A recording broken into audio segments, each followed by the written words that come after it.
बहुत जल्दी श्री कृष्ण की प्राप्ति कराने में समर्थ है श्री तुलसी महारानी जी। प्रिया जी का बताया हुआ उपाय श्री वृंदा सखी, ये वृंदावन की अधिष्ठात्री देवी हैं। ये वृंदावन की पूरी व्यवस्था को देखती हैं। प्यारे जो के नित्य केली की व्यवस्था करती हैं और इनकी कृपा के बिना कोई वृंदावन में प्रवेश नहीं कर सकता। ये हमारी प्यारी जो की प्रिय सखी वृंदा सखी श्री तुलसी महारानी जी। चंद्रानना सखी ने कहा कि परम सौभाग्यदम राधे महापुण्यम वरप्रदम श्री कृष्णस्यापि लभ्यर्थम उनका तुलसी सेवनम मतम।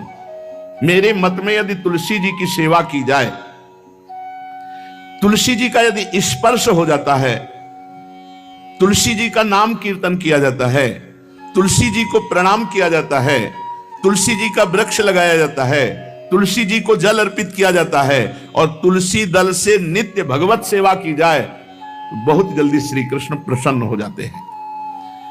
प्रतिदिन जो तुलसी जी की भक्ति करता है, तुलसी का पौधा रोप करके तुलसी जी का सिंचन करना, तुलसी जी को तिलक लगाना, तुलसी जी को माला पहनाना, तुलसी जी की परिक्रमा करना, तुलसी जी को प्रणाम करना, वो कोटि सहस्त्र युगों तक ऐसा महान सुकृत होता है कि भगवान श्री कृष्ण के नित्य समीप रहता है जो तुलसी जी की सेवा करता है। जब तक मनुष्य की लगाई हुई तुलसी की शाखा प्रशाखा बीज पुष्प सुंदर दल से तुलसी जी सुशोभित होती है, तब तक हजारों कल्पों में श्री हरिधाम में रहते हुए उसका कभी पुण्य नष्ट नहीं होता। जैसे एक दिन 1000 कल्प, 2 दिन 2000 कल्प वो भगवान के नित्य धाम में महान सुकृत के बल से भगवत धाम में रहेगा, जो तुलसी जी का पक्का मान लीजिए। जब स्वयं में थे तो तुलसी जी रोपण करके तुलसी जी का एक वन लगाया था और रोज नवीन नवीन मंजरी तुलसी दल लेकर प्रभु के चरणों में, कहीं ना कहीं तुलसी जी की कृपा हुई। वृंदावन, ये वृंदा अधिष्ठात्री देवी वृंदावन की है, इनकी कृपा के बिना। हे चंद्रादने, संपूर्ण पत्रों और पुष्पों को जो उतार करके सम्मान पूर्वक पहले प्रार्थना करनी चाहिए। हे वृंदा देवी, हे तुलसी जी, भगवान श्री हरि की पूजा के लिए या प्रियाजू की पूजा के लिए हम आपके कुछ मंजरी कुछ दल लेकर के सेवा करना चाहते हैं, आप कृपा करके मुझे दीजिए और फिर उतार लें। ऐसे नोचना नहीं, बहुत सम्मान से बहुत प्यार से, तो तुलसी जी प्रसन्न होते हैं। जो मनुष्य तुलसी दल से श्री हरि की पूजा करता है, कोई भी पाप उसका स्पर्श नहीं कर सकता। पूर्व में किया हुआ कोई भी पाप उसको दंड नहीं मिलेगा जो तुलसी जी की आराधना नित्य करता है। अब इतना जल भी ना चढ़ा दे, माल पुण्य हो जाए और तुलसी जी अंतर ध्यान अनुकूल जल, जैसे मान लो गमले पे हैं तो इतना बड़ा तांबे का रोज उससे चढ़ा, अब भर के लोटा चढ़ा दोगे 2-4 दिन में अंतर ध्यान हो जाएंगे तुलसी जी। बहुत विवेक से जरूरत है, मतलब भारी पुण्य होगा। अब इतना बड़ा लोटा रोज जल चढ़ाओगे तो 2-4 दिन में पीली होके अंतर ध्यान हो जाएंगे। इतना जल, अनुकूल जल चाहिए। एक तांबे का छोटा सा लिया, ऐसे रोज डालो, उसमें कोई फर्क नहीं, और गमला उठाकर धूप में विराजमान करो। सेवा का मतलब क्या है? जो तुलसी जी को जल अर्पित करके तुलसी जी की सेवा करता है, हरि चिंतन करता है, कभी कोई पाप उसका स्पर्श नहीं कर सकता। 100 भार सोना, 400 भार चांदी का जो दान करने का फल होता है, वो एक तुलसी दल उतार जो अपने द्वारा लगाई हुई तुलसी दल, वो हरि के चरणों में अर्पित करो। ये 100 भार सोना और चांदी बराबरी नहीं हो सकती। कितना महत्व है। जो रोज तुलसी दल चयन कर, द्वादशी को ना चयन करे, द्वादशी को मतलब बहुत बड़ा अपराध लगता है तुलसी दल का, इस मतलब तुलसी के वृक्ष का भी स्पर्श न करे। प्रणाम नमस्कार दूर से, एक भी दल नहीं टूटना चाहिए। द्वादशी को ऐसा हमने महापुरुषों से सुना है कि मंजरी और पत्र उतारना ये ठीक नहीं, बिल्कुल नहीं ठीक है। ब्रह्म हत्या का फल लगता है, अगर जो पाप लगता है अगर कोई द्वादशी को तुलसी चयन, बहुत सावधानी से। जिसके घर में तुलसी का बगीचा होता है, कई पौधे होते हैं, उसको कहीं तीर्थ जाने की जरूरत नहीं, उसका घर तीर्थ है जिसके घर में तुलसी के पौधे हैं। और यमराज कभी उस घर में किसी भी मरने वाले को लेने नहीं आएंगे। जिसके घर में तुलसी, लगा लो भैया तुलसी लगा लो घर में, काहे कोई यमराज को आने दोगे? सबके घर में तुलसी। कितना सुंदर पहले था।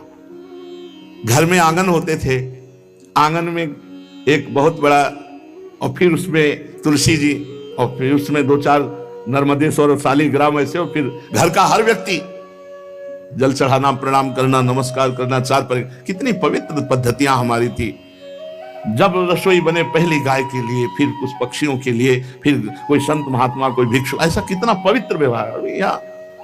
यहाँ जैसे हमने देखा है, ये रसोई बन रही ना तो धुआं नहीं खत्म होने पाता, वो ही सब अपवित्र किए हुए हैं, राक्षसी बुद्धि आती चली जा रही। तुलसी जी, ये भागवती को वस्तु हमें लगता है बालकनी तो होती है, बढ़िया बालकनी में एक ऐसा उठाने धरने वाला स्टैंड लोहे का रखो कि तुलसी जी को विराजमान कर दो।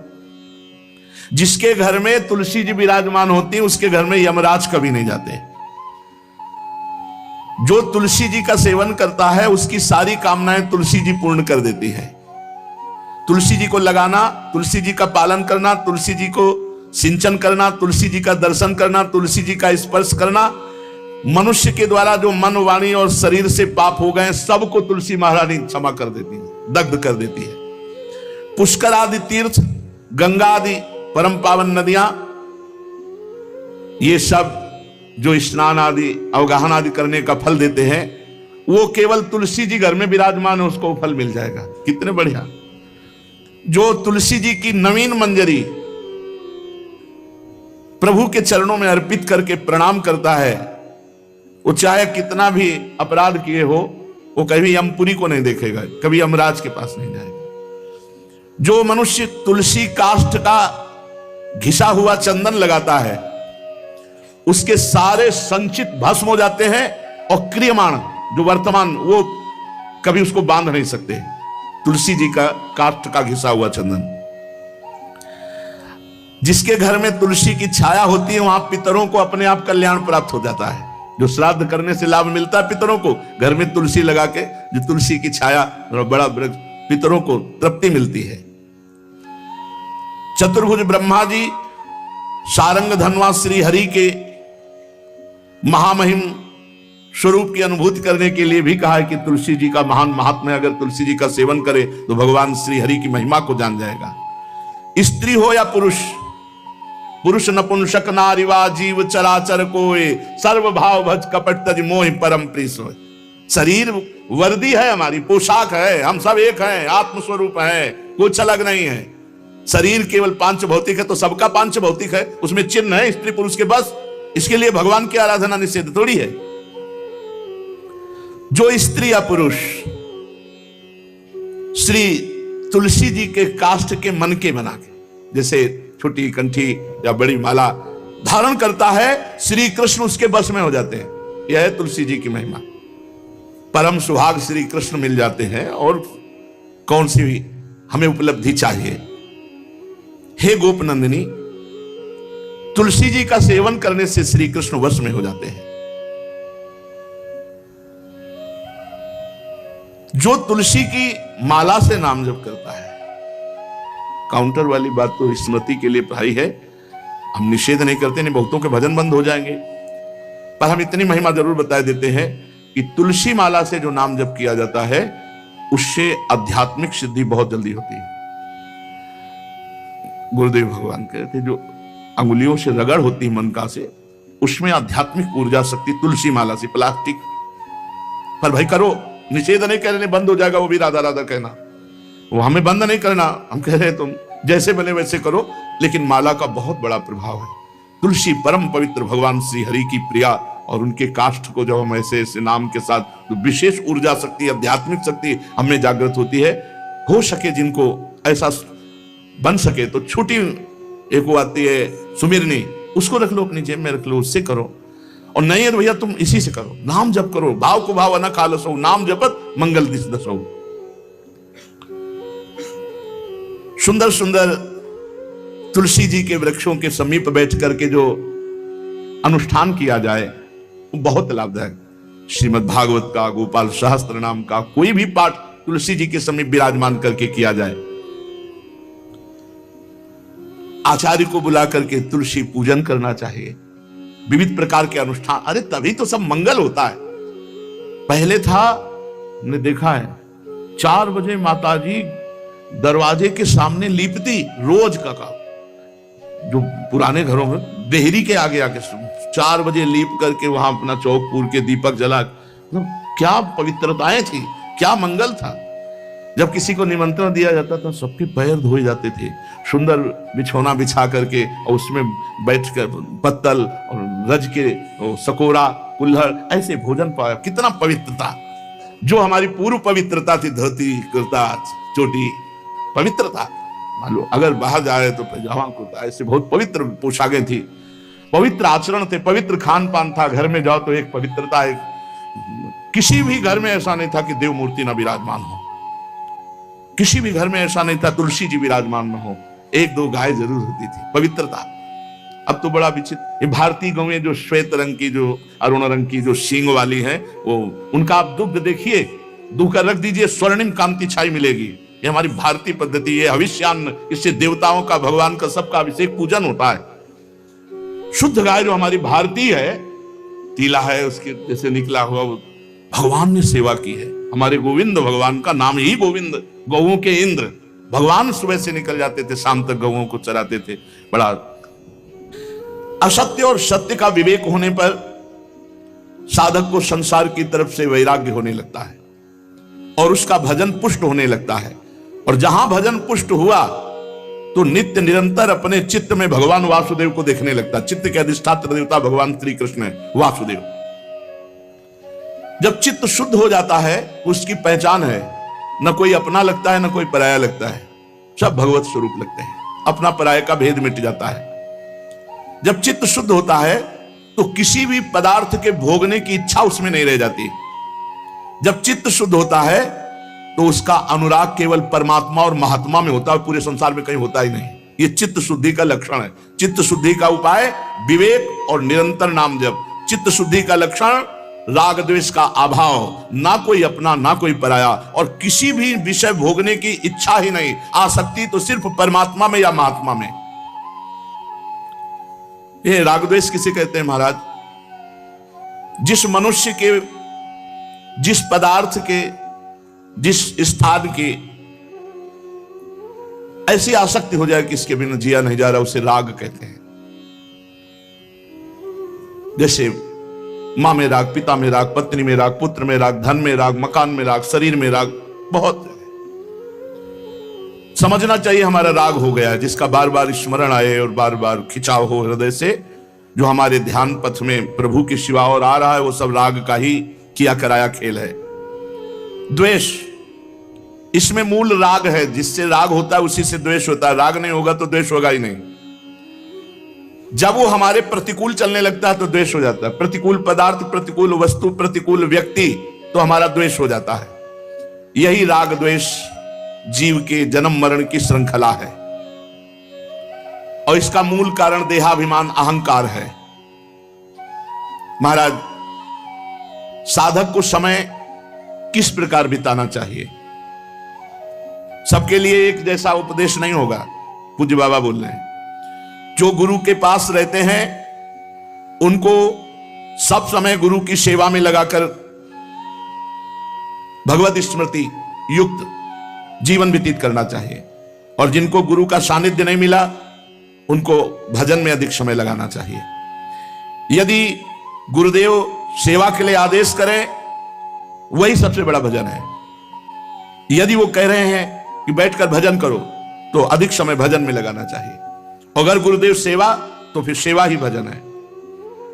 जो गृहस्थ हैं उनको अपनी गृहस्थी के कार्य को गुरु सेवा, भगवत सेवा मानकर करना चाहिए। यदि गुरु जी कुछ स्वीकार करते हैं तो ठीक है, नहीं सर्वस्व गुरु का है, ऐसी भावना करनी चाहिए। विरक्त उपासक को गुरु की अधीनता स्वीकार करनी चाहिए। गुरु की अधीनता से अपने आप सारे पाप, द्वेष, दोष, राग सब नष्ट हो जाता है। सबको यह तो ध्यान रखना है कि भगवती जो हमारी परम करुणामयी स्मृति स्वरूपा है, वो हमारे दिमाग में छाई रहे। महान तेजोमयी निकुंज देवी श्री स्वामिनी महामहिमामयी महारानी लाडली जो भगवती स्मृति ऐसी कृपा करें कि ये हमारी स्मृति में ही बस जाए, कभी स्मृति से दूर ना हो, चाहे हम सेवा परायण हो या एकांत बैठे हो। महाराज भगवान तो हमें दिखते नहीं, तो उनसे प्यार कैसे हो, उनकी शरण कैसे हो? भगवान तुम्हें दिखते नहीं, बड़े आश्चर्य की बात है, ये सब भगवान ही तो है। पूज्य बाबा अब उनकी ब्रह्ममयी दृष्टि है। चलो भगवान नहीं दिखते तो भगवान का नाम, भगवान की महिमा, भगवान के भक्त ये तो दिख रहे हैं, आप इनकी बात मानो, नाम जप करो, भगवान की लीला गुण गाओ, जैसे आदेश होता है वैसे सिद्धांत से चलो, भगवान दिखाई देने लगेंगे। जब तुम्हारे हृदय में शांति, आनंद, किसी के प्रति कोई भी द्वेष नहीं, तो जान लो अब भगवान प्रकाशित होने वाले हैं हृदय में। आनंद भगवान का स्वरूप है, शांति भगवान का, शांताकारम, जो आनंद सिंधु सुख राशि।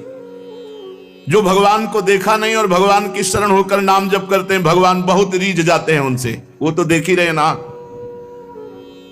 महाराज जी आप बार बार भजन की बात करते हैं, भजन में तो नींद आ जाती है, फिर क्या करें, माला छूट जाती है भजन में। ऐसे बैठे रहो, प्रपंच सोचते रहो, नींद नहीं आएगी। 3 घंटा फिल्म देखते रहो, नींद नहीं आएगी। पता नहीं कैसा तमोगुण का प्रभाव है। बाबा कहते हैं कि जब नाम जप करने में नींद आने लगे तो जोर जोर से कीर्तन करने लगो। ये एकांत में करना चाहिए, सामूहिक जहां वास हो वहां नहीं करना चाहिए। नहीं पता चले कल मंजीरा लेके 12 बजे से शुरू हो गए तो साधक जो दिनचर्या में है उनको परेशान, मान लो बगल वाले कमरा वाला ध्यान साधक कर रहा है तो फिर आपका अपराध बन जाएगा। यदि आप मंजीरा लेके कीर्तन कर रहे हैं और उसके ध्यान में विक्षेप हो रहा तो अपराध बन जाएगा। इसलिए जो भी साधना करो वो ऐसी करो कि दूसरे साधकों को विक्षेप ना पड़े, अपने कमरे के बाहर आवाज ना जाए। दूसरा उपाय, खड़े होकर जप करो, ये बहुत बढ़िया उपाय है। इस नींद रूपी दुश्मन से लड़ो।